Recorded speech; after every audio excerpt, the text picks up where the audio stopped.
What it do, everybody? It is your gracious host, man, King Crowder, back again with another edition of Live on Sunday, man. It is so good, man, to be back in the flesh after a long, man, it was probably about 14 days, man. I did not do anything and took a break, mental break, vacation, just to unplug, man. You know, the one thing you never think about, y'all, especially when you're in the heart of you do so much, you get to travel a little bit, you get to see things, you get to experiment a little bit. When you get to go away, like go down for a little bit. I don't know if you ever got to go down for a little bit in a while, but like when you get to go down and like get to refocus, man, that thing does wonders. I'm gonna tell you what I did the most, right? I actually got to read without being like bothered. I don't know if you ever got to do that in a while, where you get to read without being bothered, man. It is such an untapped scholarship that I gotta tell everyone. I hope you always get the desire to do and grow with, you know. But while we check in with tonight's live, if you did not know, today's live topic is when you swing at the king, you bet not miss. I'm gonna break down what that means, how that works in real time, and also get you caught up on everything that you see going on in the world. Share the live, comment, like, subscribe. Oh, let me get you something I read this week. Something real big. You know, we got a lot of people that like to travel, right? People that like to travel, they go places. But when you go places, one thing I want you to learn is the customs of the lands you go to. If you ever travel somewhere, right, and you don't know whether to shake hands, whether to bow, whether to check in with their religious customs, anytime that you are a business professional going somewhere you do not know, it may be a little outdated in some of the concepts, but I want you to add this to your physical library. You know, anytime I talk to you, I want to give you a gem that's something that's helpful. Kiss, bow, shake hands. It was something given to me probably my junior year at Hampton. Shout out to the 757. I'll see you this week. But this book right here is a business concept where no matter where you travel out in the world, y'all, how do you shake hands? Do you shake hands? Do you give gifts? What are they known for? What things do you eat? Anytime you go somewhere to a land that you are unsure about, add this to your repertoire. Don't listen to TikTok. Don't listen to Instagram. Get tried and true and proven methods. You're going to thank me later. You're going to thank you for adding this to your library. And you're going to thank this for how you make things go down. Next up on the list, if you ain't checked in for the week, always get what your brother got going on. But one thing I want to tap in this week, right? I got a family member that lives in Memphis, Tennessee. If you did not know, Trump took over Memphis this week, man. And while boots on the ground, people are actually in the field. You know, I want you to give you the other side of what's happening in America. You know, we always hear about what the National Guard are doing, why they going here, what's going on. What I want to give you is a real life scenario. History teacher that actually lives in Memphis. Shout out to Memphis. Some of y'all might get that lives in Memphis, and they're going to speak on what they have seen go down in one of our biggest cities where most black people live in this country. Chop and listen. Take a listen. Fair use, baby. Marry me. And at this point, I don't give a damn. I'm not into politics. I'm not into all of that extra stuff that people be losing their life over. I ain't into all that. We human. What else? But I will say thank you to Trump for bringing these National Guards and doing what they're doing down here in Memphis right now.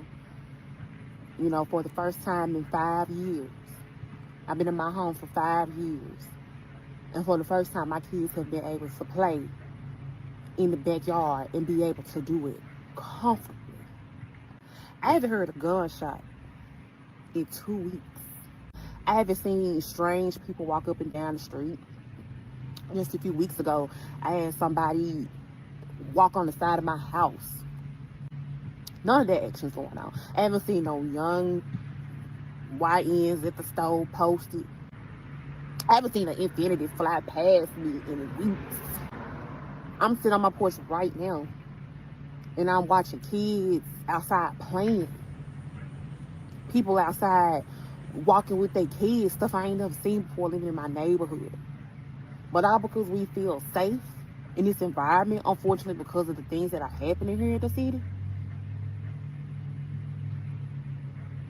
I hate it had to be this way, but I'm happy. I'm happy. Honestly, I truly feel that this is just a band-aid to the problem. I don't think this is gonna completely fix everything. But to have I think the one tragedy that the young lady really didn't get to dive in about, to me, and this is just from my opinion, many of our cities are not protected for our citizens. We spend so much money on everything else in America, but we do not spend money on our security, our maintenance, and our people's education and what they do. Memphis is a crime-ridden city because of the economics going on. There's been no investment in Memphis in a long time. We have investments in other places, other locations, but majority of our cities, y'all, where we see crime, it is 90% a economics-based issue. People of Memphis have been speaking out about this.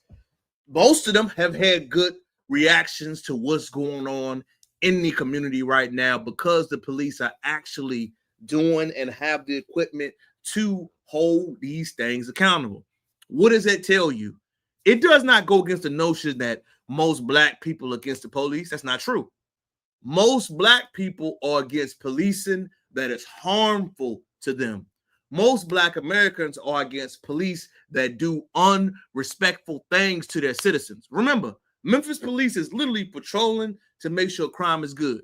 No one's saying that they're going out pulling people out the cars. You don't hear any speculation about running an apartment. You haven't heard that like you heard that in Chicago. What you are hearing is that, hey, the people in this city are really taking crime and getting rid of the people that are causing criminal issues. To hear a mother, to hear a family member, to hear a loved one speak openly saying, yo, we need more of this. Now, again, she acknowledged that it is a band-aid over top of the problem and we're not dealing with the real issue, which is the economic deprivation that we see in our cities.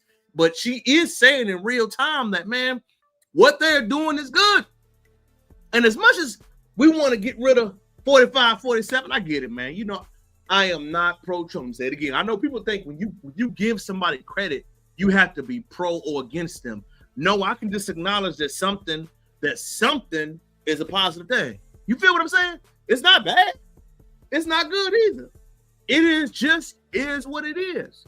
But I will say, man, boots on the ground, the support to wanting to get the law and order and get things straight in Memphis has had a positive outcome. If you are a Black American in this country, you can see it happen. And literally, I always go by peer-to-peer reaction. You haven't heard about an inconvenience. You haven't heard about them being aggressive. You have just heard them saying, hey, the crime in the city has slowed down. As much as we like to say, what are they doing about these things politically? Give 45, 47 credit. He put belt the ass. And what they're really doing is just saying, hey, yo, look, it's a problem right now in these cities. We need to figure out how we can control it. We need to figure out how we're going to make these things happen. We need to figure out in real time how we're going to get Memphis right. And the way they got Memphis right, y'all, if you did not know, is literally saying, yo, we got to put soldiers on the ground. So as far as the feedback from most Memphis residents, I've been hearing good things. I haven't been hearing about them doing anything to anybody that did not deserve it. I have not been hearing about them going against or deporting Black people like you heard in Chicago. Remember that bull job we heard in Chicago? I just ain't heard it, man. So like I said, man, we are doing something. In America, we have to invest in our people, man. We have to.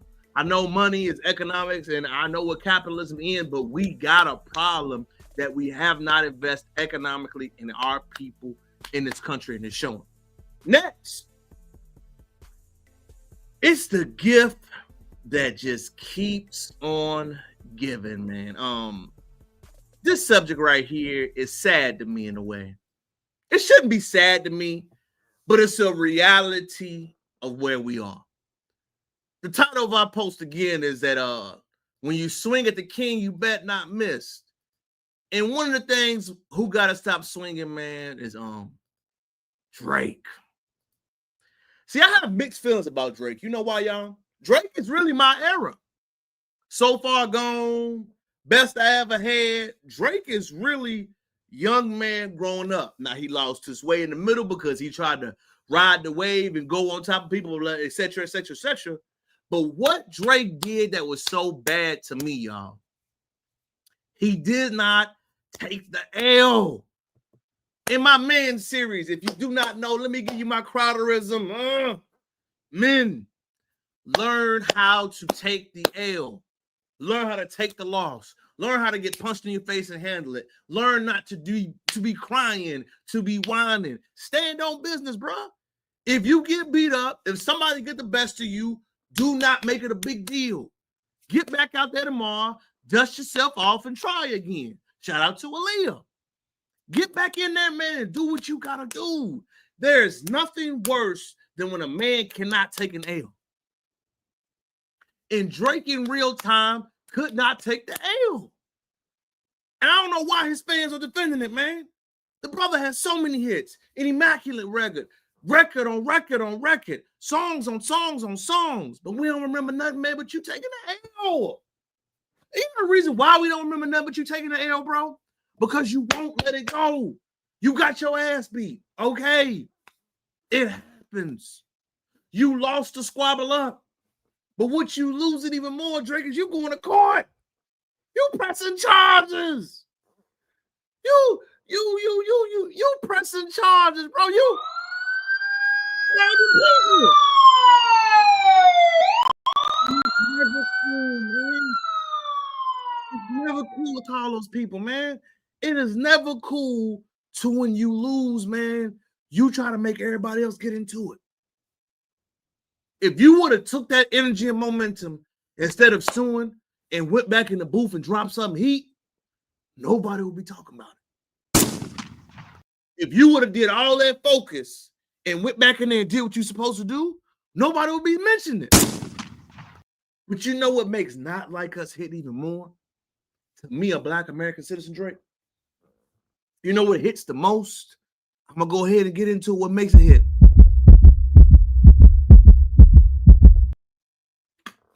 It's because it's true. The truth will always hit more, Drake.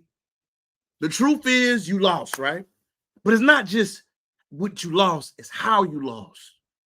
You didn't take it and own it. You didn't get in there, get in your best rhymes, and come out with some heat. You took the loss, got mad, went to court, sued a nigga, and try to go against the grain. You ain't just said, bro, I'm going to take the L, took the punch to the chin. You had to make it more than what it was, Brody. And I know nobody else wants to tell you this, but it's the goddamn truth. And I know you ain't got nobody that's really talking to you like this, fam. You supposed to have been in the booth all of 2025, writing. With your best writers. You're supposed to have hits on hits on hits on hits on hits. But you out here torn, still smashing hoes, subtweeting, going to court. I mean, it's just, it makes it look like what Kendrick said, man, is that there ain't no big three, bro. There isn't. It's just big me. And you know what the worst of the worst part is? You can't deny that, bro. We know it's true. You know it's true. We just got to act like we don't hear it. We just got to act like these chilling words and these chilling after effects didn't hit and see different.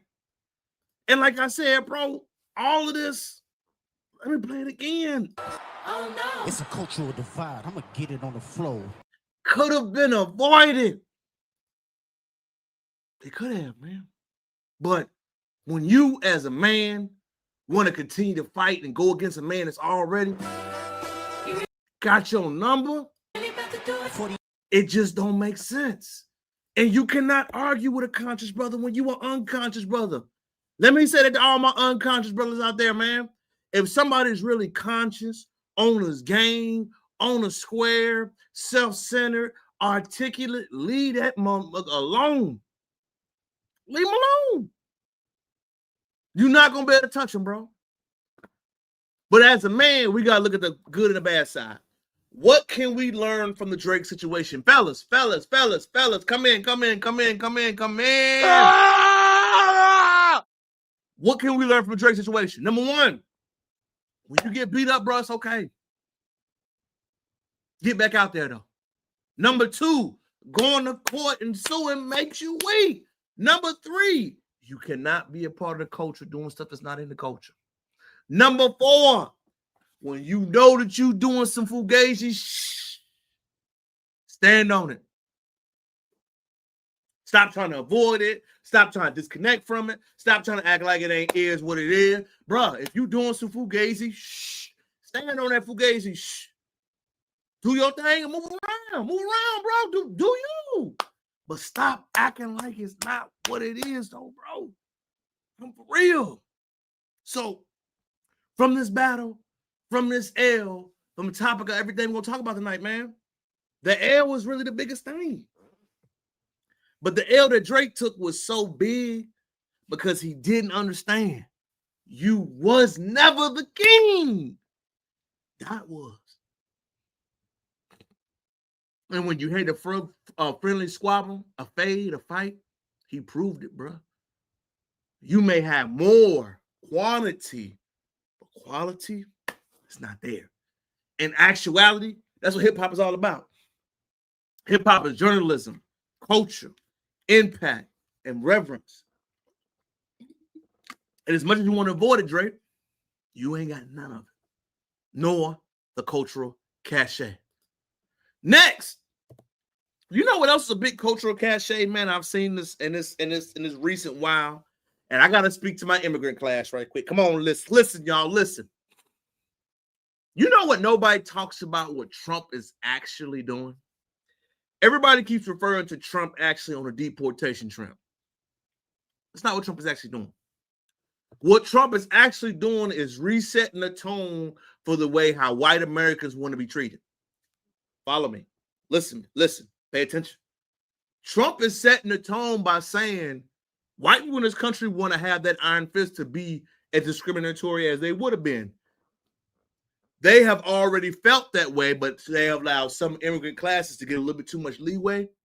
So what they're doing is resetting the tone. Think about it. We are resetting the tone in real time against all other ethnicities. Y'all done got a little too comfortable. You know what the part is, y'all? I had a conversation with my dogs today. It's good. You know why it's good? A lot of times people just think black people just be complaining. We just be saying stuff. But until you get built the ass, until you get a reality statement, it's always going to hit you between your eyes. So I'm going to play something from the great state of Ohio, Ohio. And you have a gentleman running for the mayor, I think it's the mayor or a Congress seat, that does not understand the identity of race and politics in this country. If you do not know who this gentleman is, his name is Vivek Ramaswamy, kind of a slimy guy, you know, Indian fellow, accomplished, kind of a wealthy guy. Wealth could have been through many means. But what he doesn't understand is that when a lot of white Americans have this conversation about religion, ideology in a Bible Belt state, he doesn't understand that religion is always going to be a topic of conversation. Pay attention, y'all. Fair use. Fair use. Jesus Christ is God, and there is no other God. He is part of the Holy Trinity, and any other God is a demon, and it's false. How can you represent the constituents of Ohio who are 64% Christian if you are not a part of that faith? If you are an Indian, a Hindu, coming from a different culture, different religion than those who founded this country, those who grew this country, built this country, made this country the beautiful thing that it is today, what are you conserving? You are bringing change. I'll be 100% honest with you. Christianity is the one truth. Christian voice. I don't think people understand. Let me throw this stat out for my people. Pay attention. Pay attention. 60% of Americans never leave 40 miles from where they were born. 60% of Americans never leave 40 miles where they were born. What does that mean? They go to the same churches, same families, same institutions, and same belongings. Many people in this country never move. We don't understand that American politics, what it truly is learning how to assimilate to what those people that never move truly want. Because the movers, the shakers, the groovers around this country got to understand It may seem progressive, but it's not. You don't qualify for what they see. And Vivek is getting a first-hand account of, hey, I thought I was a religious. It doesn't matter. It does matter.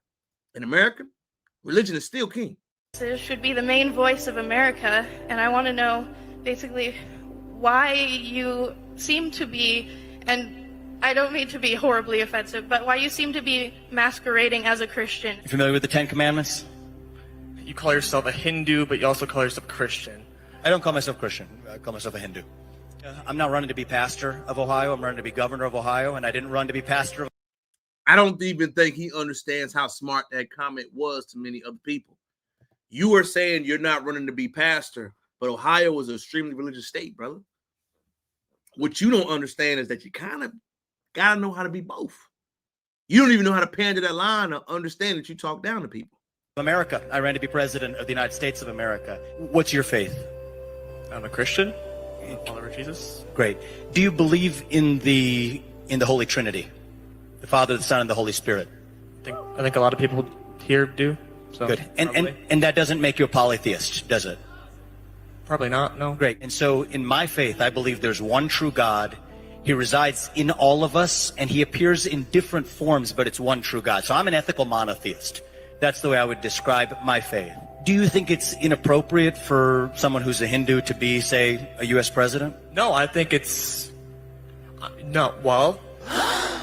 You be honest. Isn't Hinduism... Because you're an Indian. That's truly what he wanted to say, but he kept it politically correct and didn't want to say it. But that lady said it to his face. I'm going to have to find that video, but it's real. I can ask yourself that Hinduism believes in Shiva and what is it? The flute god. I forget. Right, Krishna, who's you're thinking of? Yeah, Krishna. But isn't Charlie Kirk's organization founded on Christian values as well?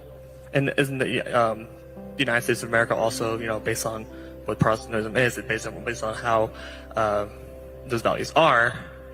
Wouldn't that contradict what your beliefs are? Like I said, I'm not here to justify my faith to you any more than you are to me, but I don't even think, I'm gonna pause it right there, y'all. I don't even think that most guys like him understand that you come across as arrogant. When you say that what you say, you're not addressing the issue. You're talking down to constituents. Follow me. Pay attention. Listen. You have to meet people where they are in conversation. I don't know if you paid attention, Vivek. You overtalked your audience a few times. You did not really elaborate on what Hinduism is. You didn't say if I'm a practicing or if I'm not. You just said monotheist. You threw a lot of word at younger people, and you do represent a Christian. It's very confusing. But in real time, I think all this is good because I really do believe people think we've made a lot more progress than we have. And it's kind of funny, man, coming from a smaller town, right, to now living in a bigger city, people really do have the impression that we have made some sort of progress. People really do believe, man, oh, I'm in a Judeo-Christian country. We're bigger now, yada, yada, yada. It's different. What I see, the world, we're much more progressive. Whoop-de-whoop-de-doo, right? What they truly don't understand is that we are not really progressive. We are still stuck in what we wanted to believe at one point in time. What it do, Mike? We really are caught up in our beliefs. We really are caught up in how we feel. It ain't really been no change at all, man. You smell me, Mike? What my boy got a fresh cut? I see you, man. I see you, man. I see you.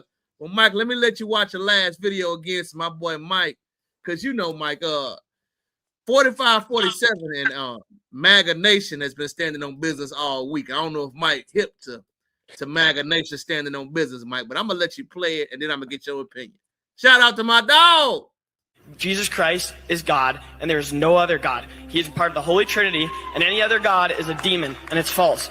How can you represent the constituents of Ohio who are 64% Christian if you are not a part of that faith? If you are an Indian, a Hindu, coming from a different culture, different religion than those who founded this country, those who grew this country, built this country, made this country the beautiful thing that it is today, what are you conserving? You are bringing change. I'll be 100% honest with you. Christianity is the one truth. Christian voices should be the main voice of America, and I want to know basically why you seem to be, and I don't mean to be horribly offensive, but why you seem to be masquerading as a Christian. You familiar with the Ten Commandments? You call yourself a Hindu, but you also call yourself Christian. I don't call myself Christian. I call myself a Hindu. I'm not running to be pastor of Ohio. I'm running to be governor of Ohio, and I didn't run to be pastor of America. I ran to be president of the United States of America. What's your faith? I'm a Christian. I'm a follower of Jesus. Great. Do you believe in the Holy Trinity? The Father, the Son, and the Holy Spirit? I think a lot of people here do. So good. And that doesn't make you a polytheist, does it? Probably not, no. Great. And so in my faith, I believe there's one true God. He resides in all of us, and he appears in different forms, but it's one true God. So I'm an ethical monotheist. That's the way I would describe my faith. Do you think it's inappropriate for someone who's a Hindu to be, say, a U.S. president? No, I think it's... no, well... You be honest. Isn't Hinduism... Because you're an Indian. Damn. Mike, it's the great awakening for everybody coming in front of our eyes, dog. I mean, when you see that, I'm truly shocked by the amount of minorities that don't understand how these white folks truly feel, Mike. But I guess I just don't know. But this guy's running for governor of Ohio, and I don't think it went good. What do you think, man? Hey, bro, first of all, that hat you got on is fire. Appreciate it, folks. Secondly, bro, I don't think he understood that white America not playing, bro. They playing. They've been showing us they not playing. And it's okay. You know what I'm saying? It's cool. I'd rather you show me in my face than to act different behind my back. But these see, for far too long, right? We thought we was better than the black man. We thought we was better than any minority. We thought we was doing... Mike coming in hot. Go ahead, Mike. We're not like them. They're not like us. We work hard. We're not lazy. We're not ghetto. We're business. All that. Do it again. Go. All that, right? Now, you just a brown nigga. Like, you feel me? Like, you Indian nigga, bro. Like, why did you think you would go to middle America where Christian beliefs, and if I'm not mistaken, Ohio is definitely in the Bible Belt. So why would you think you can predominantly Christian background and promote that you are running for governor and not agree with those people's religious background? Mike, I had to give you 7 gunshots. You was dog. What I don't understand, Mike, is that they really think they white. Like, bro, you got up there and you didn't explain. You did word salad, my boy.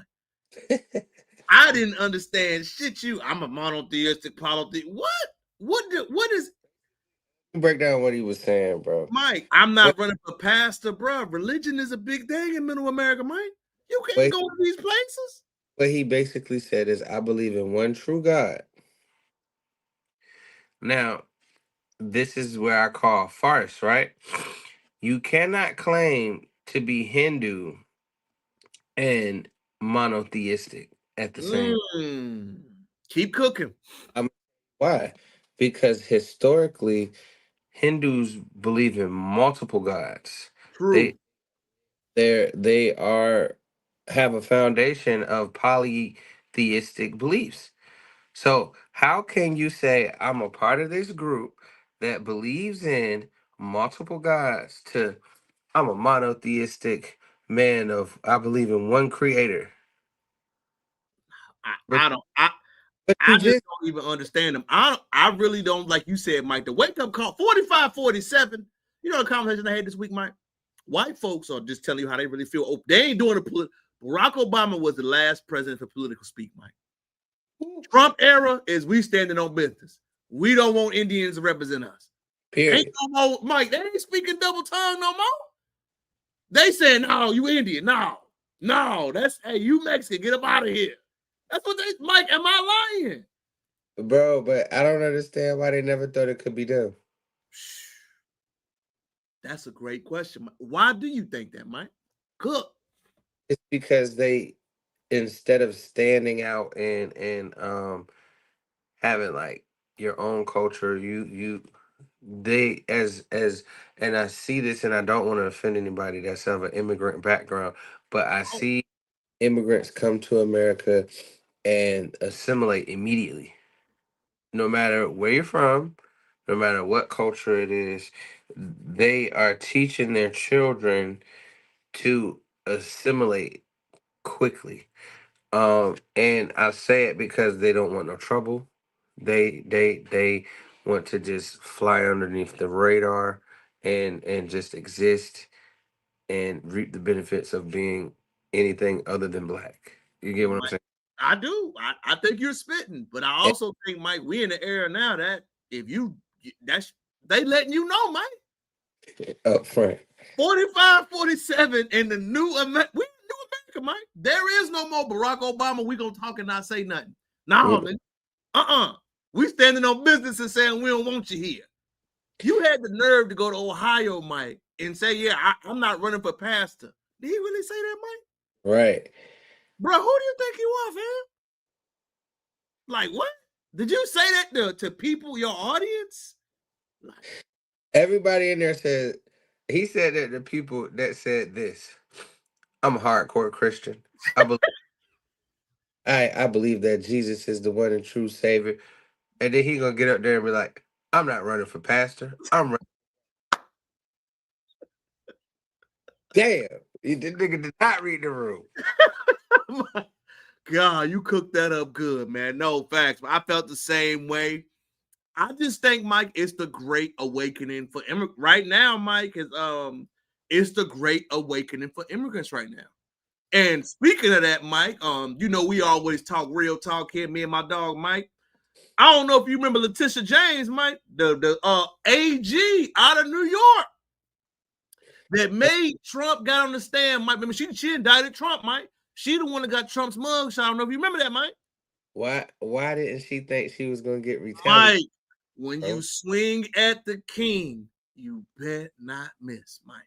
100%. And Mike, why you doing dirt? Let me let it play first for my dog Mike Cook. Let it play, Mike.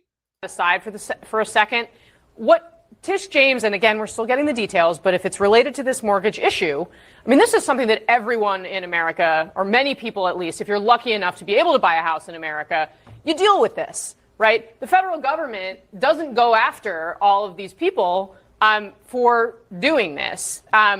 Does that aside for a second? Mike, I want to point something out what she did, Mike. Let me give you the backstory for my people. She put on her mortgage note, Mike, that she lives in New York, Mike, but bought a house, Mike, in Norfolk, Virginia, Mike. Oh. You ain't know that, Mike? That's what she did. No. She was a part of the gentrification project that's happened in MacArthur Mall. Wow. So she bought one of those houses down in Mike. How the hell you the AG of New York, but you live in Norfolk? And you can't drive that every day. Nah. You was that bold to lie on, and Mike, you know the white folks got the receipts, Mike. You know they got the receipts. Let me go ahead. It's a little fuzzy, Mike, but they got the receipts, honey. You lied on your application, Mike. One in New York and one in Virginia.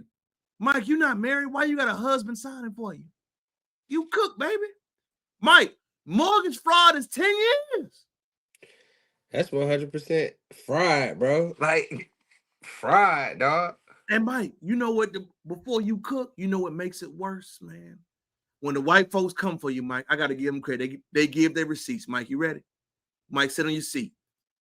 She tweeted when she got Trump, no one is above the law, Mike. Oh. Damn. That did not age well. And the white folks said, neither is you, my nigga.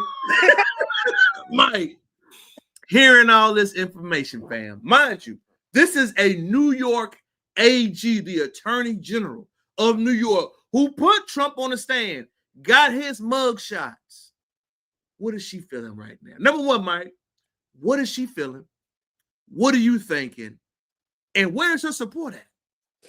First of all, this is an age-old situation of people who live in glass houses should not throw stones. Mike, you on fire tonight, fam. As bad as you wanted Trump, you should have looked within and made sure that there was nothing that they could reach back and get you with. Nothing. Absolutely no parking tickets, no sexual misconduct, nothing. Now that you have went so hard, you were public enemy number one and should have known that you were public enemy number one and should not have bought a house in Norfolk under false pretenses. As you quoted and stated, no one is above the law. So I hope you do and recognize and understand that these white folks gonna throw the book at you for sure. Like, hey, Mike, don't forget he just lost the Diddy case too, Mike. And you lost the Diddy case, which was a huge case, Mike. You remember that? And now you went against 45, 47, and you thought he wouldn't go spin that block, Mike? He's spinning block. Mike, Trump in that motherfucker like that, Mike. Mike, I ain't playing no game with these niggas. I ain't playing no game with these niggas. You think Trump ain't spinning the block, Mike? He spun the block, parked that motherfucker, put it in reverse, put the papers on the table like, bitch, it's time to go to jail. Mike, he had the handcuffs. You thought he would go. You got his mug shot taken, bitch. Mike, you got that man's mug shot taken. Embarrassment. Did you really think that it was gonna be sweet? And I gotta say something too, Mike. For all our black politicians, and Mike, I don't know if you remember, she was the one. I don't want to give away our topic that we're gonna speak on. She was anti-reparations, Mike. So you ain't got no black base. You was anti what we need reparations for. You hear me, Mike? She was on that, Mike. What y'all need it for? We good. Stop crying. Get over slavery. Bro, first of all, serious, right? You know we report the we know you know we get the facts around here, G. Bro, why make yourself public enemy and then go buy a house in Norfolk, Virginia? You know niggas is searching in Norfolk, Virginia. I don't know if she knew, but I knew. But Mike, you gotta remember, Mike, she out of town. I see a good, it'd probably be her retirement house. You know what I'm saying, Mike? Wanting to leave New York, but you lied and say you making that commute, baby. How you doing that? It don't even make you live in NYC. Hey. You can't commute to the 757 to go to work every day. Ain't no way. So you lied. You not married, Mike. So you lied on that mortgage application. So I mean, I'm gonna let you keep cooking, man. What was you saying? Go ahead. You was cooking. You was cooking. You an AG committing fraud is wild to me. You're an officer of the law. Is she, Mike? Is everybody not scamming out here, Mike? I mean, that's what Trump's saying. Black folks that's in high positions, we cannot do the same things that we see our white counterparts do and get away with it. I just want to let you know. The fraud game, all the games that we learn from the white folks, bro, this is not for us. It is not meant for us to do. Don't get caught up in that. Because they can make it look good and attractive where, oh, nothing is going to happen to you. And if it does, you just do a little time. Bro, you black. You black. It's not a good look on you. It's not going to turn out the way that you think it's going to turn out. I agree, Mike. I think the one biggest thing that surprised me is ain't nobody talking about it, Mike. Like, she about to get indicted, Mike. She about to do like, you think the 45, 47 they gonna give a real time, Mike? He might is that fair charges, Mike? I just thought about that. That ain't state charges, is it? Those are could the state of Virginia pick that up? We gotta look it up, bro. We gotta look it up. I don't want to give false information. But bro, you're an officer of the law, bro. Like, what you doing? Like, niggas be thinking they not gonna get caught on these white people games. And you of all people are public enemy number one. You gotta walk the chalk line forever. Cause you embarrassed that man. He always gonna be on you. Always after you. And this was easy for him. This is Brian. He probably I stumbled upon this. Like, this probably was not a part of the plan at all. Like, this you gave them one. You gave them a gimme. You gave a gimme.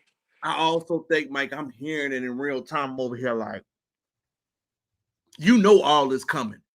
You try to get that man out because Mike, when she did that, she was trying to get him and the family to never be able to work in NYC again. If that man got back on, you ain't thinking about leaving, Mike, sliding up. I mean, you walking around like shit sweet. Did y'all really? I mean, and like I said, Mike, where your people that you support, where your constituents at? Because you about to do some real time, Mike. And Mike, they trying to get the son, the mama, they trying to, Mike, the son's out. So y'all all about to be like, I don't think, like I said, Mike, I'm hearing it. I'm like, people talking about everything else.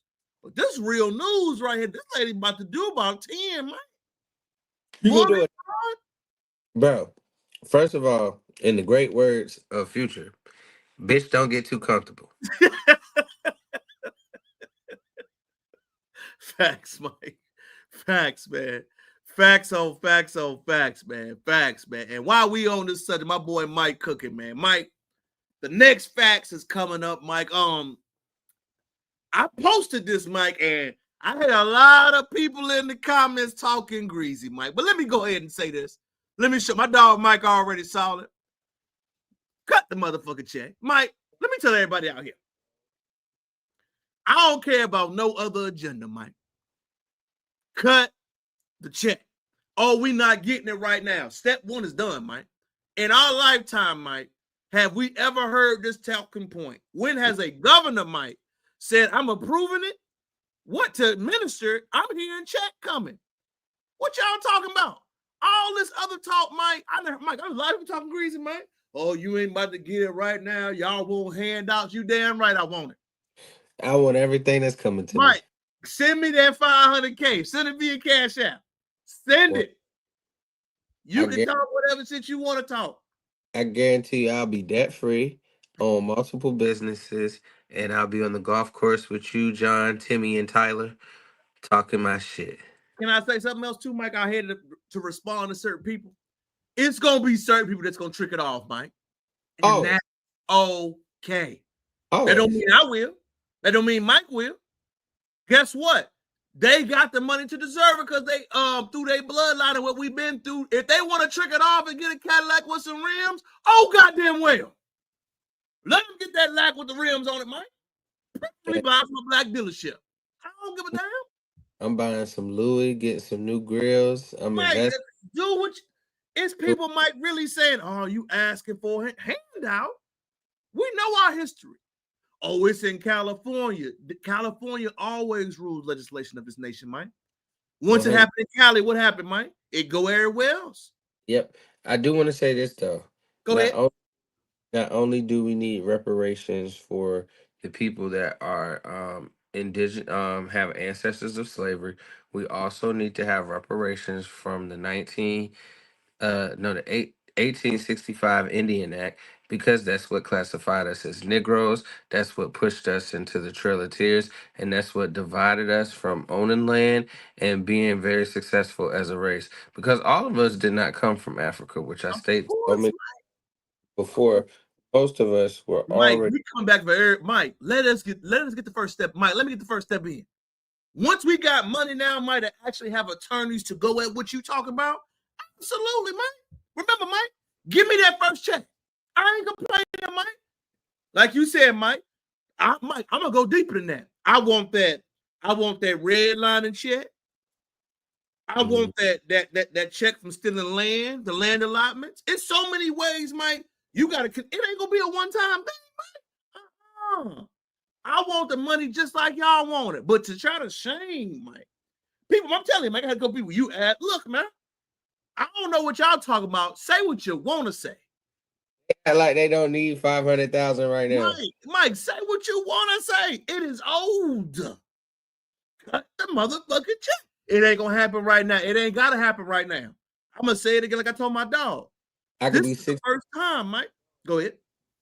5 years old. As long as that check touched my palms before, bro, all is well. Mike, I'm gonna say it again. Tell me in our lifetime, Mike, 20 years ago, Mike, in college, we 10 years. Did we hear reparations, Mike, the word ever?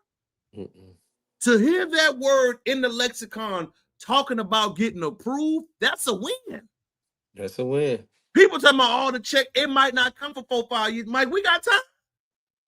What else we gonna do? Mike, we already working, doing good. Look, ain't nobody missing no meals over here, bitch. But to hear that is a potential, absolutely. But you ain't gonna shame me for wanting one's old, baby. Nah, y'all ask for him right, you damn right.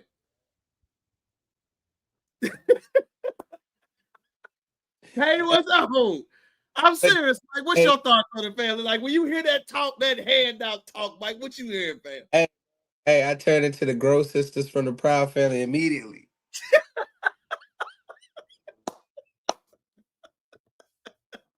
You feel me? Yeah, you can't make me feel bad for what's owed to my family and culture. My God, facts, man. It's just, Mike, the amount of people that I'm telling you, Mike, it wasn't a whole lot, but it's enough, Mike, when you like, I'm starting to keep seeing this comment. You know what I'm saying, Mike? It's a handout. Hand it out then, cuz. Hey, but my question to you is this. If the person that is making the comment just randomly got dropped 500K for injustice, you mean to tell me y'all gonna be like, no, I don't want no parts, nigga. Give me that, nigga. It would be so much things purchased, and I wouldn't trick it off. And I say most educated people aren't gonna trick it off. No. Like, it's gonna be more people starting businesses. It's gonna be an influx of a lot of good things. I agree with you, Mike. I think that comment is meant to make it, Mike, but you can't shame what we got going on right now. 100. Like I said, Mike, in 10 years, I'm gonna say it again, Mike. That word was not around. We was leaving out of college, Mike. Did you ever hear that word reparations, Mike? Had that much steam and momentum? No. Tell me if I'm wrong. No. We couldn't even get goddamn Harriet Tubman on the 20, bro. Man, Mike, bringing up facts. That still ain't get done. What? Like what you said. Look, you ain't gonna listen. It's owed, it's due. And can I say something else, Mike? I wanted everybody to say it.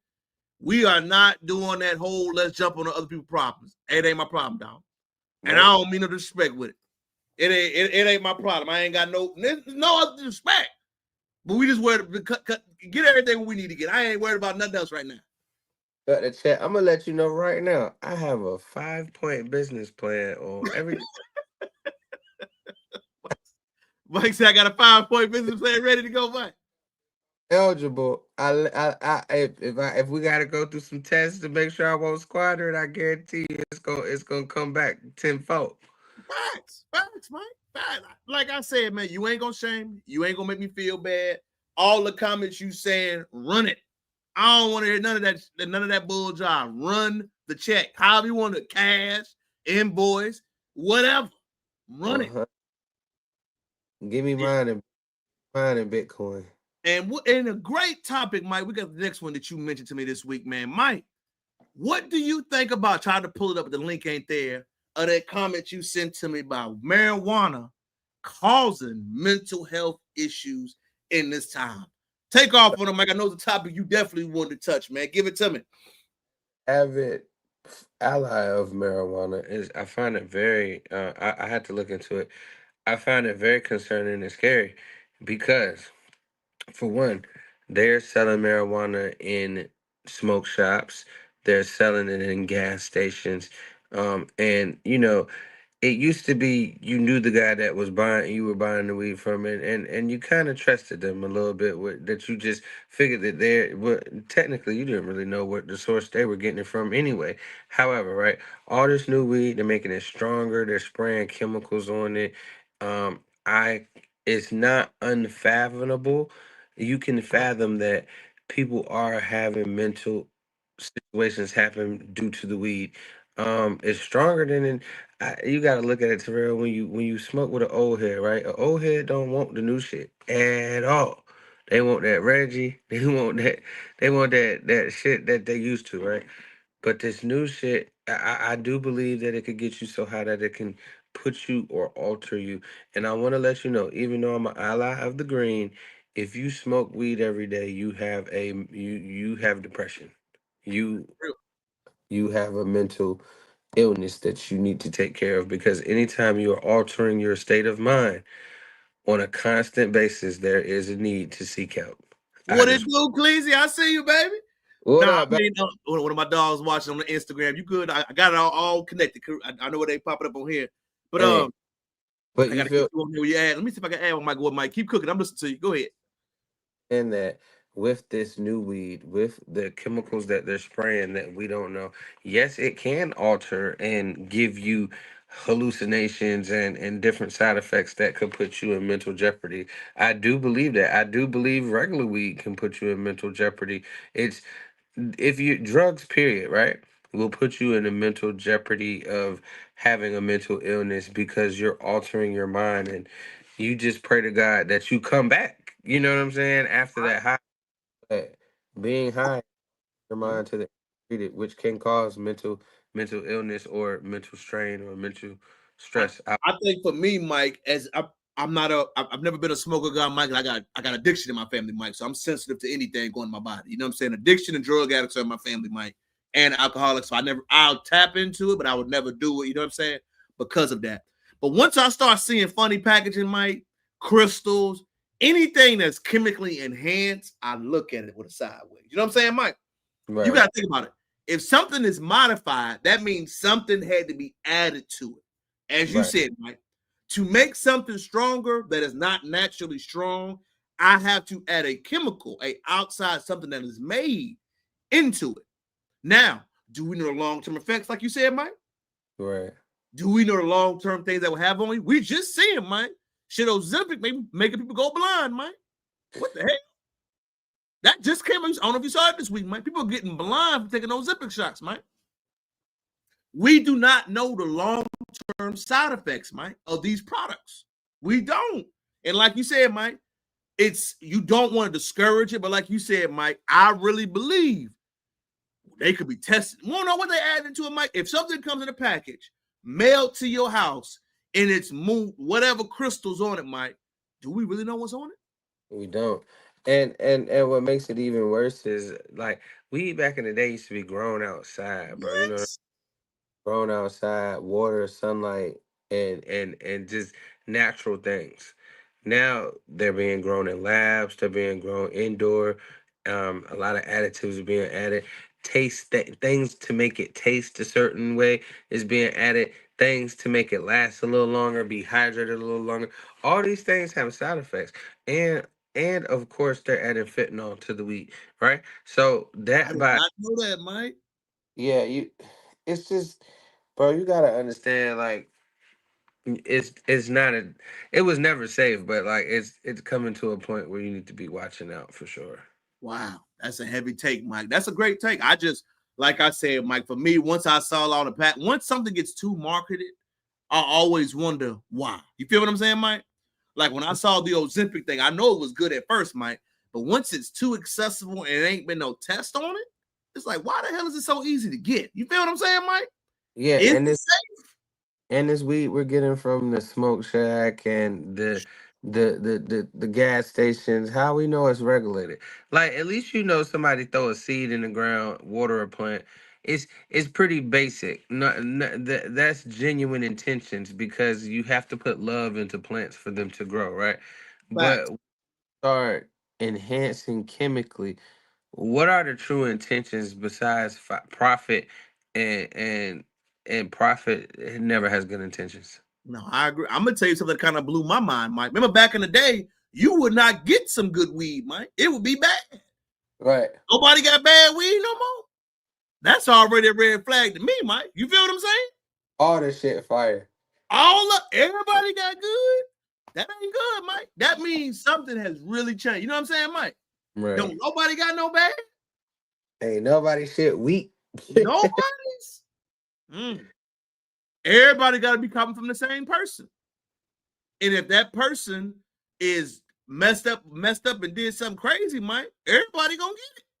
Bro, we all are copping from the same person. The government. Uncle Sam. Uncle Sam. Facts, Mike. My dog on facts tonight. Mike. Because I want to say this, right? Go ahead, cook it. Is who is regulating this shit? Yes, it's legal state, but it's illegal federally, right? But the state got to be making so much money off of the profit of selling legal weed because it's everywhere. You can buy it at a gas station, bro. So who's regulating this? Who's making money off of it? Not just the place that's selling you it, but who realistically, how do we have all this legal weed? Where is it coming from? Who's growing it? What part of the country is it grown in? Like this shit is crazy when you really think about it. And these places be having like endless amounts. Like they ain't never dry. They ain't never ran out. It's straight mad weed every time you go in there. Well, I'm gonna tell you the main problem I got with it, Mike. We still got people locked up on weed charges, and it's easy to get now. Facts. I have a problem with that. We got guys in jail for weed. The life plant that grows that God created. Why are we selling it, Mike? Just saying. I'm just saying. When they go ahead. They finally criminalize it, we got to let them guys go, and they got to get some money. They got to. I agree, Mike. 100% ownership of those companies or something like that, Mike. Twitter went viral this week, Mike. I never did get your take. I think I sent it to you, Mike. Mount Ungrateful was led off this week, Mike. Woo. Aisha Curry, Jada, Michelle Obama, and Remy Martin, Mike. What's your take on Mount Ungrateful, Mike? Do you have a nominee that should be up there? Are you satisfied with the list? Do you think somebody has to move down or move up? Talk to me, fam. Oh, it's pretty accurate. It's pretty. Because I'm going to tell you what hurts me the most is like Aisha Curry, like you got a great life.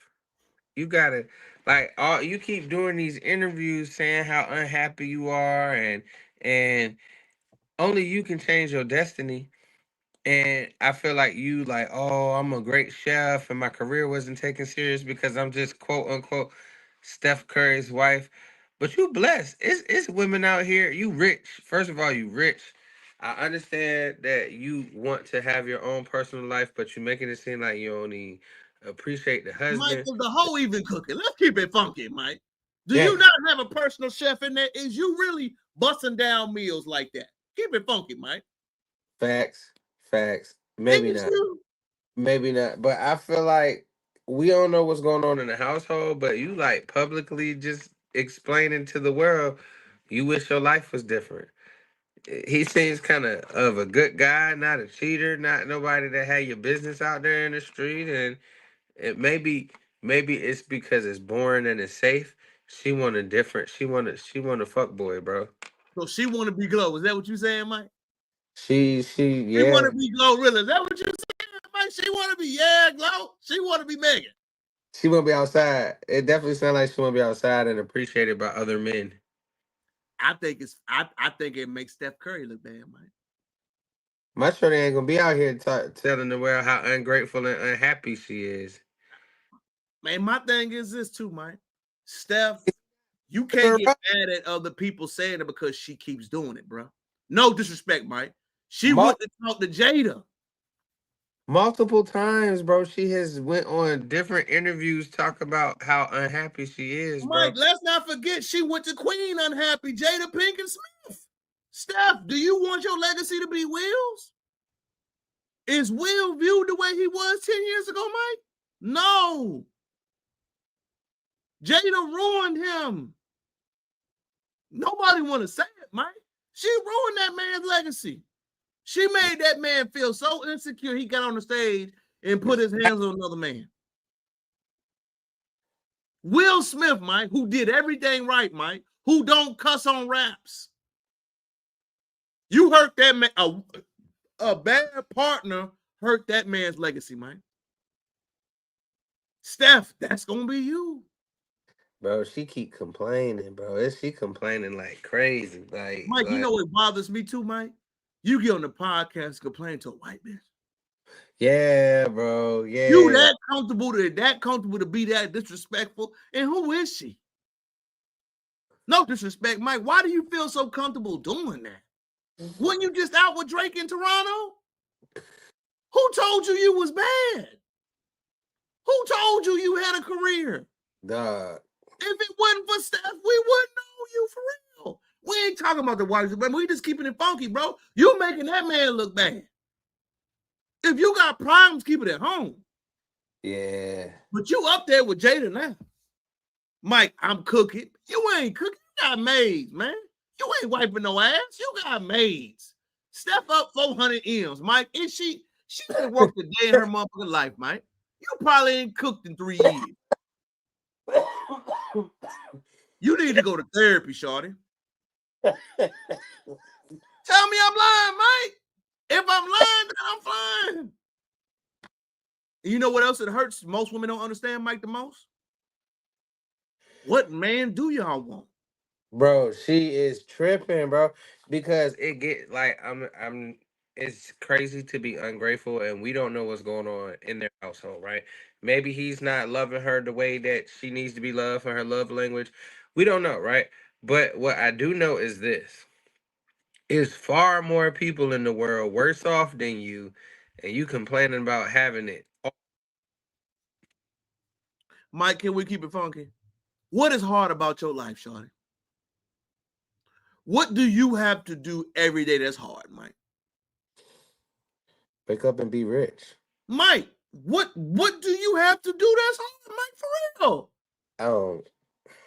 I don't know what her problem is, bro. Like, it seems like dude is a great dude. He's like a God-fearing man.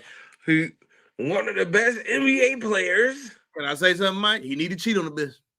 Steph, he need to, Mike. She won't Future. Mike, cheat on her. Have a white bitch come through. Blame the white bitch though, Mike. Stop being a good ninja. Cheat on her. That's what she want.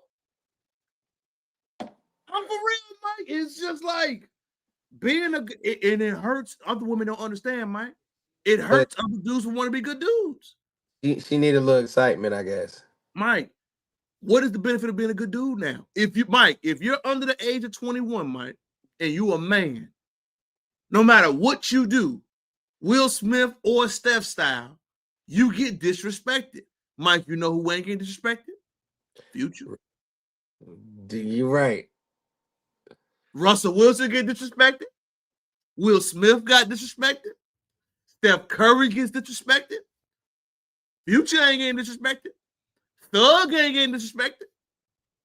The niggas that's talking greasy on the phone, talking about smashing other hoes, they ain't getting disrespected, Mike. Tell me, Mike. LeBron ain't getting disrespected. Yeah, you ain't lying. Being a good nigga, Mike, is the most overrated. Fellas, let me tap in my dogs. Do not listen to women. They do not want good men. Mike, am I lying? They do not like good niggas. Hey, you got to throw a little razzle dazzle in there sometimes. Mike, they do not like good niggas. Let me get on the track when I say it. Women do not like good niggas. Stop lying. Fellas, stop trying to be that way. Steph got disrespected. Will Smith got disrespected. Huh? Future don't get disrespected. Thug don't get disrespected. They say they want good men, Mike. That is not what the fuck you want. Look at it. I make your life happy. I do what I'm supposed to do.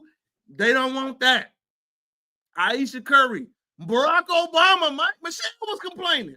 Barack was just the president. Bitch, what? The president? That's not good enough. Remember that, Mike? Michelle was talking like she wanted to be single. Yo, what? At 50? And United States, nigga. The president wasn't enough. It don't get no better. Mike, Ivanka ain't being disrespectful. Trump said, and you know Trump knocking him down in the White House. Being a good dude is the most overrated thing you could be as a man. Clip it, say something with it. I'm not saying not being a good man handling your business. I'm saying being a good, loyal, I'm going to be faithful man, Mike. Tell me I'm lying, Mike. I ain't going to put your, hey, back then they didn't want you. Now they hot, they all on you. Man, it's crazy, bro. Right? But you know I'm telling the truth, man. You know I'm telling the truth, bro. Like I said, we see too many experiences with that, man. And I don't know why people keep thinking that I'm lying about it. Oh, man, I don't know why you bringing it up. Woo-de-woo, woo-de-woo, woo-de-woo. You just say it now, bro. It's real life right now. Go ahead. Damn, my shit just keep falling. Hold on. You good, fam? You good? Next up on the list, Mike. Mike, I had to play this video for you, man. Yeah. It made me chuckle and smile. This next video, y'all, kind of triggered me a little bit, but I'm going to let Mike watch it before we give our honest reaction, Mike.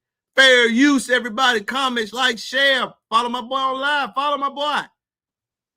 They put all Asians in one corner. Cassidy Cho and her boyfriend dined at Great White Melrose on Saturday, September 27th, when she says she noticed the restaurant was seating all of the patrons who appeared to be Asian in one section of the restaurant. And everybody in the comments were like, no, like that happened to us. And I think there were so many people coming to light and saying that's a shared experience that we've had. Numerous reviews online for Great White Melrose and their other locations also had comments going back years alleging that people of color were discriminated against. NBC4 tracked down former employees who say this was part of the management culture. They were very direct about telling me to make sure I limit the amount of ethnic people that are coming in. Montana Pine also says she worked at Gran Blanco as a server when Sarah was a host there. We were instructed to tell people that the restaurant was at capacity when, you know, certain demographics came in that... Mike, what is the irony that Asian Americans are complaining about being treated fairly while they treat Black women fairly that come and shop at their establishments? Man, it's crazy. What is the irony that you have the nerve to complain openly about discriminating against you, but when it's in your community all the time, you don't say a motherfucking thing? Bro. You think I feel sorry about you doing what you do? So it's okay when you do it. It's a problem when I do it. Is that what I'm hearing, Mike? Bro, they chase us down in the beauty supply store. Can I help you? Can I help you? They chase us down in the beauty supply. They take over our neighborhood with beauty supply, laundromats, and different things. And you wonder, like, I just want y'all to know that white people have already shown us where we stand. All of us. So don't be surprised. But I noticed that every time I go to a restaurant that they sit the blacks together, they sit the Asians together, the whites together. Like, do y'all just noticing that about eating out? Like, well, you gotta understand, Mike. Most Asians have the identity that they are white. 100%. So the reality, this is the one thing nobody wants to admit, Mike, and I'm gonna tell you, 45-47 President Trump is doing a realignment. What do you mean, King Crowder? What does he mean he's doing a realignment? He's resetting the order. A lot of other ethnicities have got their chest, Mike. We just like white folks. Trump has gotten office to say, no, nigga, y'all ain't like nothing. Get down or lay down. That's what 45-47 is doing, Mike. He's reminding you, you ain't white. Right. That's what he's doing, Mike. Mike, you notice he ain't been hurting Black people because we already know the racial dynamics. He is affecting every other person that does not know it, Mike. And I don't think they understand it yet. All the policies that's been going on, zero has been to affect us. Right. Affecting other communities, Mike. And you getting on the live, like you said, Mike, not understanding that they don't look at you the same, ma'am. Have you gotten your Asian wake-up call yet? Hey, look, sit your ass over there, okay? You do it to everybody else. You have not gotten your age. Mike, let me be funny right here. Work harder. Right. Don't they tell us that? Right, lazy. We work harder. There's no difference. There's no racism. Okay, no damn racism then. You got the nerve to get on here and be complaining knowing that you do the same thing? You think that we gonna say something? Nah. Because you know what the real issue is, Mike? And I'm going to tell you the real underlying issue is. I didn't know it until, you know, I listen to what we listen to too, Mike. No other community has an activism class but us, Mike. I don't know if you know that. What? We are the only community, think about it, Mike, that has an activism class. What I mean, we discuss politics, Mike. We discuss racial dynamics. We talk about current things that are going on. Name me the other community, Mike, that has that. We are the only community that has an activism class. That's why I want most black people to understand. When other ethnicities ask, where are the black people? It's because we are the activism class. They don't have activism in Asian society, Mike. Where is it at? They have assimilation, like Mike mentioned. Where is the activism among Latinos, Mike? Where is it among Indian class? You were taught to assimilate. You don't have the I'm gonna go against the grain energy. They don't make waves at all. Of course, Mike, again, where is their activism class? When people ask you what's black culture, Mike, activism is a part of our culture. It's a part of who we are.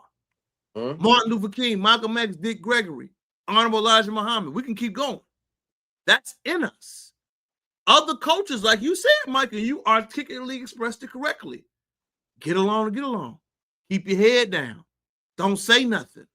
So when something happens to you, Mike, i.e. that situation in Beverly Hills, and you make a comment like that,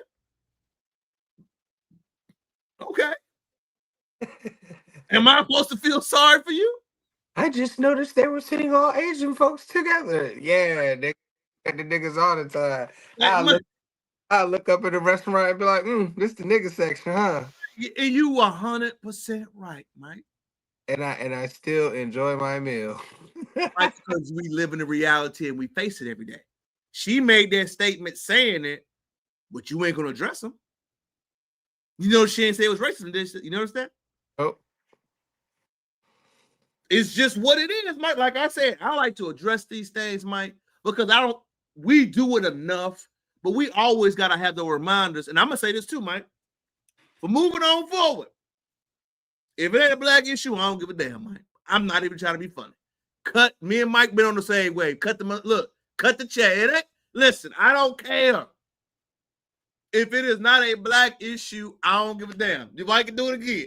If it ain't affecting us personally, hold your own nuts. Mike, am I lying? No. I'm not coming in and speak. Listen, that's y'all Asian community. Figure it out. Because who gives a fuck if they sit us all in the same place? I don't give a damn. The food's Mike, still the same. Mike, you got to understand, Mike, that's the privilege, Mike. We're the same. You got to remember that, Mike.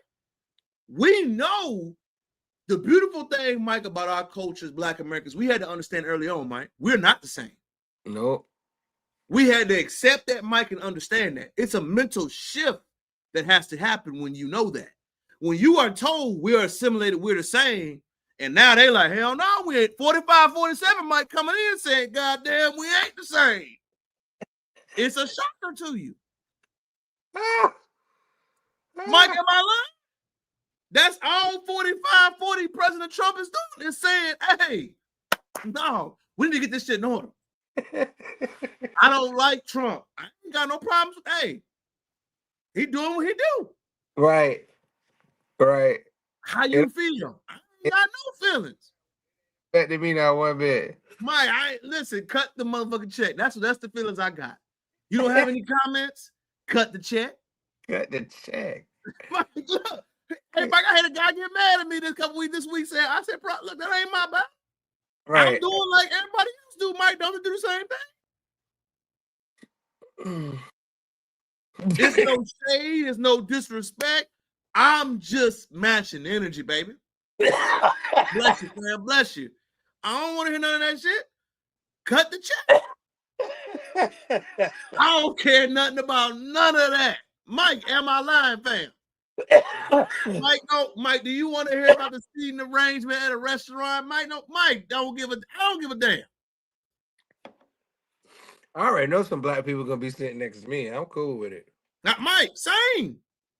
But I just really think, Mike, like you said, man, it's just people don't understand how real it is, what is going through, and it just makes me laugh, Mike. Next up, Mike, I had to go to my dog, Mike, man. I had to get your take on it, Mike. You know, I don't know if you heard about Pooh, Mike. Hold on, let me try to pull it up, Mike. Shiesty? No, Mike. Worse, we're going to Pooh Shiesty next, Mike. I'm talking about Pastor Offset, Mike. Do you know who that is yet? Damn. This nigga cheated again, Mike. Oh, Lord. You know they call him Pastor Offset now, Mike. Damn. He hasn't cheated in a while, y'all. This was unnecessary.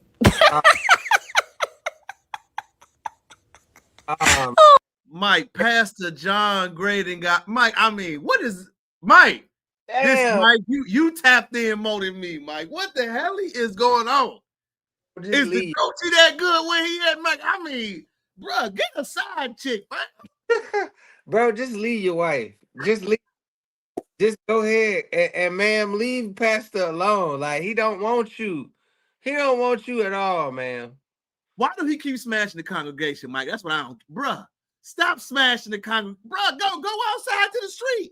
Bone Quisha and them, bruh. What is you doing smashing church members, Pastor? It's the fourth time, Mike. Bro. Mike, he really is offset with a preacher gown on, Mike. Bro, he make us look bad, bro. And like, why, bro? Why you keep doing it, bro? And then you just keep embarrassing this woman. You bring her in front of the church and be like, I'm sorry. Every time I like my wife to come up here, baby. Obviously, you ain't interested in this woman and her coochie ain't good because you just keep doing what you're doing, bro. Just leave her alone, bro. Just divorce the lady and get her half of everything. Just do it, because... Bro, what is you sick? You got a problem, Pastor. You got a problem. You need to leave them women alone. Once I heard 4 times, I was like, Pastor, in the congregation, Mike, you ain't hitting nobody outside the congregation, Mike. Worship Jesus Tyrone Christ the way I worship Jesus Tyrone Christ, bro. Cause what's going on, Bishop? Like, bro, this is like the 6th time you done did this, my dog. You do not love your wife, bro, and you better not be up there with tears talking about this lady has endured a lot, and you just thankful for we ain't accepting it no more. We ain't no apologies, bro. Can I say something, Mike? This the 6th time he been caught. You know he done smashed more than 6 times, Mike. Bro, who will you be around? Because obviously your niggas ain't your niggas, bro. Like, what's going on, man? I don't know why he's smashing church members, Mike. He that bold with it. Like, I'm for real, Pastor. And then this is me talking for real. Come over here, me and Mike. If you're going to do your thing, do it outside of the church, dog. Yeah, dog. You smashing the ladies at the church, your old ladies, the first. You that disrespectful, nigga. You know they going to tell her once the breakup happened, right? Oh, man. I ain't even judging you on doing your thing. I don't never judge a man on doing his thing, Mike. But you really out here wilding out, smashing the members, and acting like you don't know nothing, Pastor? Is that how you move? No dick discipline, huh? Bro, why Why is this a thing, bro? Why? Like, I'm so disappointed, bro. It has happened again. This is wild to me that you gotta keep apologizing for this, bro. Pastor for the streets. I mean, man, he for the streets. It's just me, Mike, that you are so disrespectful. You smash the members in front of her face, bro. And then bring her up to the front of the church and be like, baby, I'm sorry. I'm sorry, baby. I got a problem. Like, can I say something, Mike? She ain't complaining. Steph Curry, watch Pastor John Gray. She ain't gonna leave that man, Mike, because it's exciting. Mike, she ain't got on a platform yet complaining. Steph Curry, take notes. Right. Hey, Pastor John. Complain not one time, Mike. Bro, and this nigga ain't even like Michael Todd or nobody, bro. He big and fat and everything. Mike, still digging them down, dig them down, pass over there. Listen, Steph Curry, his wife ain't complaining. You need to be a savage like Pastor, like Mike said. It's the 6th time he got caught. I think he too disrespectful in my opinion, like Mike said. Look, you can't be digging down like that, Pastor. The people in the church too, and it's just the church members that bother me the most, Mike. Like, bro, do your thing in the streets, dog. Why you hitting church members? Bro, it's the fact that this is the 6th time, bro. It's the fact that we are at 1, 2, 3, 4, 5, 6, and you still ain't sorry, nigga. Like, God. I'm sorry. I don't know what he's doing. He don't want to be beat with him, Mike. You right. He don't. He gotta tell the truth, bro. He just gotta be like, look, I don't want you, dog. It's no way he want her. Is it wrong to say that being a pastor, Mike? Bro, no, it's not. Because at this point, bro, you cheated 6 times that we know of. You know it's more than that. Bro, like, you a wild boy, bro. Like, what are you doing? Caught up and caught up. So this nigga couldn't preach nothing to me, nigga. Like, they call him Pastor Offset for a reason, Mike. Pastor Offset is wild. Mike, you 6 times, Mike? And I mean, I think he in South Carolina, Mike. He ain't even in no popping, Mike. Imagine him in DC or something. What? He be wide open. He really be clapping. Bro, the fact that he still has a church, the fact that his wife ain't gone nowhere, ain't said nothing, bro. This is crazy to be embarrassed like this, bro, multiple times, bro. I mean, Mike, what it just shows me is like I tell everybody, dog. Everybody say, Mike, you want this, you want that. Some people like you hit it on the head, Mike. Some of them like excitement, Mike. And we don't want to say it. His old lady ain't up here being disrespectful, Mike. She ain't even Pastor Gray. Pastor Gray smashing Congress, smashing members all day and night. Mike, come on. You know he's digging them down to church, Mike. You know he's digging them down to church, Mike. You know he is, Mike. MC. You know he is, Mike. Bro, like, but what makes it so bad is like, bro, this nigga, it does it and it be a big thing every time. Like, damn, that nigga did it again. This is the 6th time he done got caught, bro. Like, caught up. I keep telling you, Mike. He must be playing that Usher for him, Mike. Bro, and then, like I said, bro, it's not like it's Michael Todd, Stephen Furtick. This nigga talk game must be crazy, bro. Mike, I'm going to say it again, Mike. Future don't get disrespected. That money, Mike, Future don't get disrespected. Thug don't get disrespected. True. Pastor John Gray don't get disrespected. Not at all. I'm telling you, being a good ninja don't pay off, Mike. Like you said, Pastor Gray done got caught up again. Mike, and you gotta remember something. This is where he get caught up. You know he's still smashed. He was doing his thing with joints that ain't catch him. This the joint we found out. Like I tell people, Mike, you ain't steal for me the time I caught you. You been right. Yeah. This is the first time I caught you stealing, bro. But this is the 6th time we caught him stealing. That nigga don't care, bro. He don't care. He can't care, bro, because it's like, bro, you still doing it, bro? Like, come on, bro. You still doing this? It's wild. Hey, listen, I ain't mad at him, Mike. Mike, how do I apply?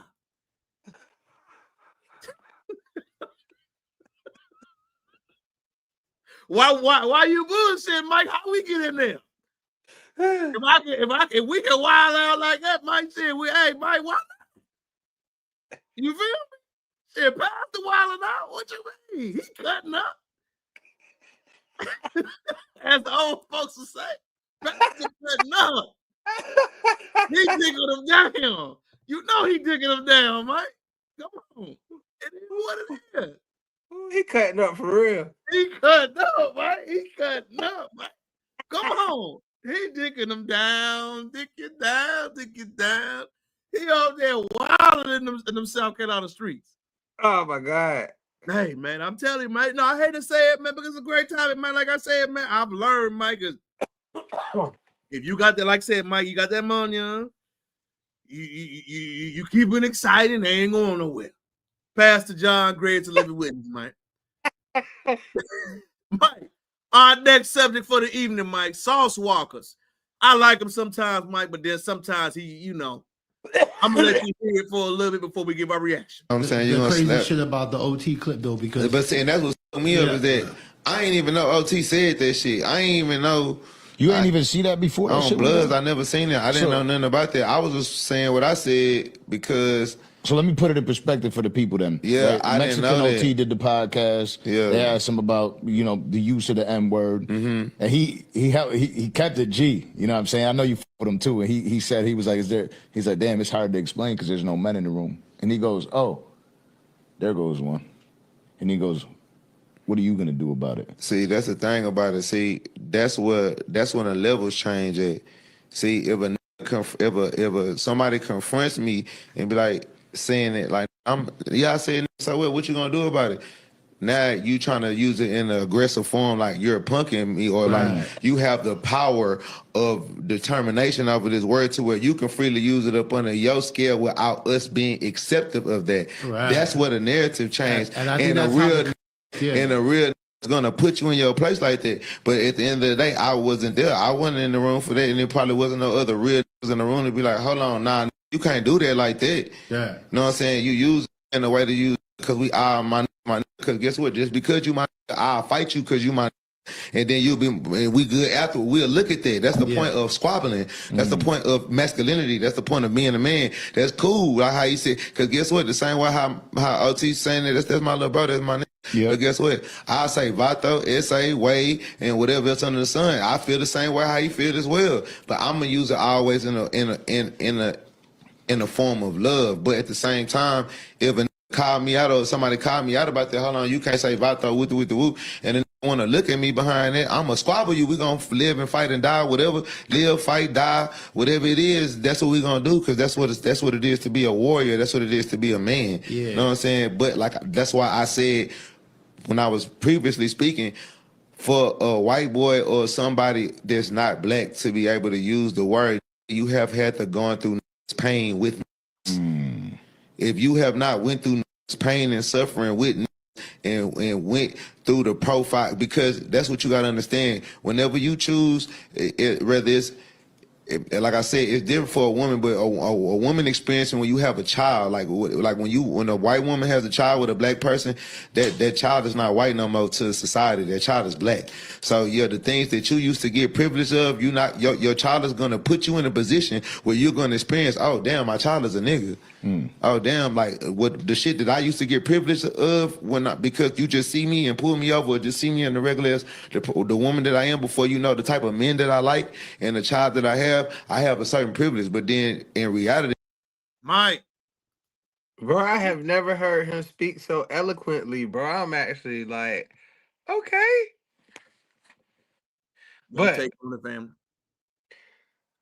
I think he right. It won't no real niggas in the room when OT said that, Mexican OT said that, because that nigga could have never been like, who gonna stop me if me and you was in the room, nigga, I'd have ran up on a nigga like me, bro. And we, like he said, we would have had to do what warriors do, but it won't no real niggas in the room, bro, because no matter, I don't care if you grew up with niggas, went through the pain and struggle, you are not a nigga, bro, and you will not use that around me, bro. I'm the same way, Mike. Go ahead. Oh, finish cooking, dog, before you go. I feel that we're giving too many people passes, and not near time have they ever gave us a pass with their culture. For me, Mike, Mexican OT expressed how he really feel on the inside. Yeah. So Like, for you don't understand, he ain't your boy. Right. And that one moment, that aggression he had towards those women, and that man that didn't want to say something is how he really act when he not around you. To me, OT a threat. You can never say nigga, bro. I don't even play it at all like you said, Mike. But it lets me know right there, oh, you dangerous, bro. You feel me, Mike? Walker gave him a pass. Well, if he's been through this and been, nigga, I don't give a fuck what you been through. If your skin color and your origin is white or other than black, don't say nigga. Period. That's the problem that most black people have with our cities, Mike. New York, California, Houston, some part. They try to do the black and brown blend thing like we on the same page, Mike, and they let you know that we not on the same page. Y'all keep acting like it's some coalition and understanding when they made it clear that it's not. That's why the influence, how I went so hard on New York, Mike, is gone. Right. The reason why Houston isn't much bigger than it should be, Mike, is because of that. I don't even think me living down here, Mike, I think that's part of the reasons why. The black people are not as unified and on top of stuff like they should. So how Atlanta is so high because Atlanta has a cultural, you know what I'm saying, Mike? They have that. Houston is bigger, more black people, Mike. People don't know that. But they ain't got no, you know what I'm saying, Mike? And that's why. As an outsider, Mike, I say it all the time. I love the city, Mike. This is home for me. But as an outsider, I know why y'all got that confusion. Y'all ain't got no pride. OT still riding around here, ain't nobody punch him in his motherfucking face yet. Right. Nigga still saying nigga. Mike, he couldn't go to 757 and do that. He couldn't. First of all, y'all ain't nobody call him on the phone and be like, hey, bro, I seen that interview. You got us fucked up. Mike, he could not go to 757 and do that and walk around comfortably. He couldn't. For real, Mike. He couldn't. He couldn't. I've been around how y'all get down up there. No, y'all on cold with it. For real. Ain't none of that book. Y'all don't let it win. Somebody in the mouth. Mike, I've learned, Mike. The reason why certain cities are not as big, Mike, for black people is because of that thing, Mike. He couldn't go to Atlanta and do that. No. 6ix9ine couldn't have blew up in the 757. No. 6ix9ine couldn't have blew up in Atlanta. He couldn't have blew up he could only blow up in certain cities. And like you said, Mike, that whole pass, nah, bro, ain't no motherfucking pass. It never will be. Never. I'm drawing the line in the sand. It is what it is, bro. Shoot the fade, whatever. But another reason why, Mike, and it's another reason they don't want to hear it. You notice that their music ain't going far like that? Because y'all trying to imitate. Mm-hmm. You're not being authentically who you are. Right. That's why the Mexican OTs, the other artists are not blowing up. That's why. Y'all trying to be black men. Be a Latino. It's a fad. I'm telling you, Mike, you want free game, be the best version of you. Stop saying nigga, stop trying to assimilate. If Cardi wasn't a woman, she wouldn't get a pass. Most black women are just waking up to this conversation that we having now, Mike. You know what I'm saying, Mike? I'm starting to hear it a little bit more now, but black men, we understand it now, bro. There's a difference. Ain't black, she don't get no pass. Mike, no pass. But women, you know what I'm saying? They'll let them say a little slick stuff, Mike, and sometimes I've seen it being addressed now, but the cattiness and stuff got a little pass before recently. You know what I'm saying, Mike? Mm-hmm. But men, ain't no goddamn pass, Mike. Ain't no passes. On my last two topics for my dog Mike tonight, Mike. You know what I'm tired of, Mike? What's up? People that do fraud acting like they winning, Mike. You don't know who they are, Mike. Just admit that you do fraud. You know Mike, what I'm saying? On the show, and I watched it with D one time, Mike. These doctors, the Africans always scamming, Mike. It's always them. Lived in Potomac Mills, Mike, which is a rich suburb of DC.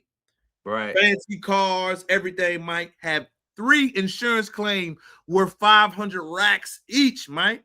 What? Insurance fraud in Maryland, Mike, is a 15-year per indictment. They have 16 indictments for doctors, both of them. The brother, the African man, is an attorney. She is a medical doctorate, Mike. I want people that are scamming to stop trying to shame people because you have more, because you steal from people. Right. We got to talk about that, Mike. The fraud epidemic has people thinking, I'm living a life of stealing and you are not on my level when you are doing something illegal, Mike. And what do you think, Mike, about the fraud epidemic, what you see out here in these streets, why it is such a big deal right now? What's your thoughts on the family? I think it's such a big deal right now because it's quote unquote free money. Right? And I don't think a lot of people realize you might not get caught today. You might not get caught tomorrow. But the technology and the crime that you're committing is forever evolving. So, and I want you to know, if you're frauding or scamming, you are really hurting real people. Like, the guys that's making the cards, you wiping out people accounts, that's real people. It may not affect you right now in the moment, but something's gonna happen and you're gonna feel that pain of the pain that you've been putting people through. Man, somebody scammed my shit. Whole account was gone, bro. Like at the I way didn't know you were here personally, Mike. I did not know that. you know what I'm saying? And it was off of using a snack machine. So I like people that scamming, acting like they got it, but you ain't nothing more than a thief, bro. No, facts. Facts, Mike. Facts. I personally just can't stand the culture of it, Mike, because it's not real. Right. We grew up in the culture, Mike. We understood what real money and how you had to get it. It's more impressionable among younger guys and stuff now that I personally don't like it. But the scamming always has an end result, Mike. If you get caught, you go to jail. For a long time. Long time, Mike. So it may seem like free money, we living, Mike. But the best quote I heard was from I don't know if you watched BMF, Mike, the series. I saw it one time. And what's the name's daddy asked him, is 2 years worth of balling worth 30 years in prison? Facts. That's all you're gonna get, Mike. 3 Right. years worth of balling, Mike, and you're gonna do 30 years, nigga. Facts. It's gonna catch up. And look at all the people that got the PPP loan fraud cases. Mike, where they at, Mike? Right. Where they at, Mike? Where they at? So, go ahead. Being a thief is probably one of the worst things you can do because people work so hard for what they have, and we all as humans have so little because of the world we live in today. So if you a thief, man, I'll spit on the ground you walk on because fuck you, right? Like I'm with you, Mike. I'm with you, Mike. And last opinion from my dog Mike this evening, Mike. I saw an article saying black people are rallying behind Bad Bunny and the feelings about the Super Bowl. Mike, who the hell is Bad Bunny? What the hell songs does he have that you know? And when did he become a black American artist? Mike, can we keep it funky for a moment? First of all, Bad Bunny is a Puerto Rican artist that wears dresses and all type of stuff. So people, two things are going on. People ain't fucking with that ABC, EFG, HI Gotcha. on the Super Bowl. And people also are the MAGA people saying they would like an American to be the Super Bowl act. I will say this: Puerto Rico is an American territory, so it is 100% American. Like as as apple pie. But I feel that we got two things going on. We got all of this is the MAGA people too. We got people that saying we ain't trying to have no gay performance, no wears a dress at the Super Bowl. Super Bowl is family oriented. So now what you're gonna have is even the gay MAGA people are gonna start to be offended. The gays are gonna be offended for sure because what do you mean one of our own? And I don't even necessarily know if he's gay or not. I just know he has some risque. That line. Yeah, he may play that line, right? So now you're gonna have America split, right? One, people don't think Puerto Rico is America, and two, you're gonna have very conservative people not wanting their child or grandchild or children to see a man that plays that part. So it's gonna be interesting to see because it will be split. And yes, the gay people are powerful, but I don't know if traditional America is fucking with shit like that. I just think of Mike when I was hearing it again, Mike, when they throw black people in the thing. I'm like, I'm not trying to be funny, Mike. I don't know his music. I mean, stop trying to say we support something. When it's an artist we support and know, but y'all had to understand. I didn't know he was that controversial at first, Mike, but he made a lot of statements and he got to stand on that. And like you said, Mike, Middle America, you kind of got to have some songs they know. I mean, I don't know anybody that knows his music, Mike. Right. And there's no shame. Like he may be a big in Latin America, but he is not. Nobody knows his song. So I hope it's not a flop. I hope it's not that bad, Mike. But everybody I'm talking to, I know you tapped in the music game, Mike. I'm not hearing any good response. Do you think they're gonna keep him? Would they switch, Mike? Or like they already made the announcement, that'd be the worst PR nightmare ever, right? Once you make that announcement, that'd be the biggest lawsuit you could ever have if you switched it. His contracts have once you make it, what you gotta understand, background wise, they have made a public announcement like that. Contracts have already been signed. It would be very legal. It'd be breaching contract and things of that matter. So he's gonna do the Super Bowl, rook or crook. You get what I'm saying? I mean, he's just decent Latin artist. I don't know a lot of his music, but I mean, at the same time, if people are this mad about the gay propaganda and or him not I didn't know being that, Mike. I had no idea about that. You just announced that, Mike. I didn't know that side of it. and or him not being American, may lose a lot of views. I don't like his type of music anyway, so I wasn't gonna watch it at all. And it had nothing to do with Spanish or quote unquote wearing dresses and stuff. Well, the one thing I've had this conversation this week, Mike, about certain people. I don't think many people understand that the Spanish language. Remember how it was kind of pushed a little bit, Mike? Trump has slowed that shit all the way down. Talking with that shit, Mike. Am I lying? Have you not seen the change in energy, Mike? No, people like Trump has made it very clear that they have put a hope to that. Remember, it was we're gonna try to no. I don't think many people understand that memo have updated their files on that, but there has been a shift on the Spanish speaking language in past year and a half. I don't think it's nearly as acceptable as it was 3 years ago, Mike. I don't think so at all. I think they have made that clear, man. But no, I agree, Mike. I'm glad I got my dog's Mike take on it. Anything else you got going on this week? Me and Mike live in person next week. I'll be up at Saturday, Mike. I won't see you afterwards, but we'll have a live. What you got going on, family? Talk to me. Tell me what's up. Working, bro, and bettering myself every day. I invite all of you to try to better yourself every day. Maybe it's something that you're working on. Maybe you want to read more books. Maybe you want to do more push-ups. But you can't do nothing without God. So put God in the mix of everything that you do and watch you succeed. Good, Mike. What can they find you at? All your socials, all everything. You drop your cash. Have I got you, dog? What is it? Go ahead.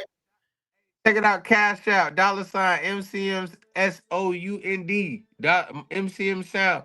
But you can find me on Where Is McCall on IG, and also Michael McCall on Facebook, man. Holla at me. Much love. Say it one more time, Jay. Say it one more time for the people in the back.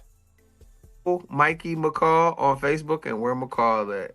And $MCM Sound if you would like to donate. Peace. Follow my guy, donate to him. See you, Mike. Peace. And as Mike transition out in this live on Sunday, man, it was a good deal to have these conversations. I think it's important, y'all. I want to thank all of my people. Thank everybody who got to tune in, man. It was such a good night, and we got to see it, man. I want to thank my people, man. It's been a good live on Sunday. It really has, man.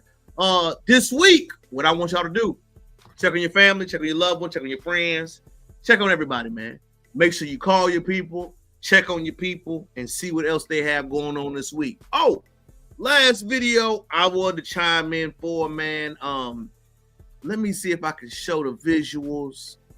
Customer service is important, y'all. I'm gonna try to play it for you right now. I'm gonna play it for you. Let me get it to pause. Y'all, customer service is big. I'm gonna play this video and I'm gonna respond to it because we are in a transition of economy and people don't know about it. To my nails tech since about 2019, 2020. Even when she moved shops, I moved with her.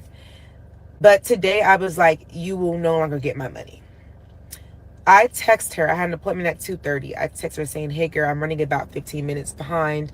I was on the phone with my dad's cardiologist. My dad has a defibrillator for his heart. So I'm like, hey, just heads up. And then she was like, I said, well, we have to reschedule.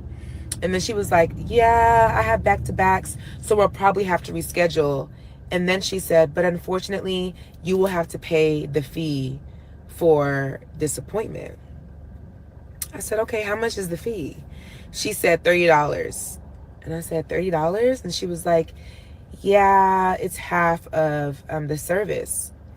This is my thing. This is why I said I'm not going to her anymore. And it's all love from a distance. I've been going to you for years now. I've never been this late to an appointment. But you, on the other hand, some of y'all might. People don't understand the value of relationships anymore. Sales, business, Everything as far as money is all about relationships, y'all. I know we've gotten to a point that we think we can disrespect people. I can retake a customer, find a new business. Let me tell you something. We are officially in a deal and make economy. You cannot replace that customer. You cannot replace that individual. You cannot reclaim or get that business to come back again. I know nobody else wants to hear this or tell you this. I know it sounds good if you could just flip a switch and then it'll come to you. You can't. You can't. If it was me, everybody needs to understand we are officially in the deal economy. In the deal economy, you got to work deals. You got to have deals. You got to take care of your people. You have to work on retention. People don't understand how valuable retention is. Retention is when you have repeat customers over and over. There is not going to be an abundance of new people coming to you. If you get new people, it'll be word of mouth, which is good. But if you don't focus in this economy on retention, you will lose. You will. And I believe that's all that young creator, that young lady spoke about. We are in a deal economy. We are in a deal and work with people economy. All that I'm going to get over on you. You're going to pay this. No, sir. No, ma'am. I'm telling you right now.